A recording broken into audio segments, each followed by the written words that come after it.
Episode 3, The Roles in a Scrum Team.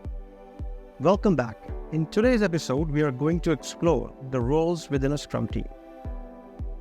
Understanding these roles is crucial for making Scrum work effectively.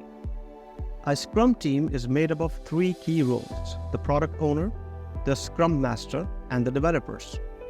The product owner is responsible for maximizing the value of the product. They manage the product backlog, ensuring it's clear, transparent, and prioritized. The product owner is the voice of the customer, making sure the team builds what really matters. The Scrum Master is the servant leader of the team. They help everyone understand and apply Scrum effectively. The Scrum Master ensures that the team adheres to Scrum practices and helps remove any obstacles that might slow down progress. The developers are the people who actually build the product. They are responsible for turning the product backlog items into increments of value during each sprint.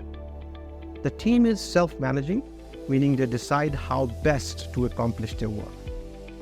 In the next episode, we will discuss the Scrum events that keep the team on track. Stay tuned. And thanks for watching. Don't forget to subscribe and hit the notification bell so you won't miss our next episode.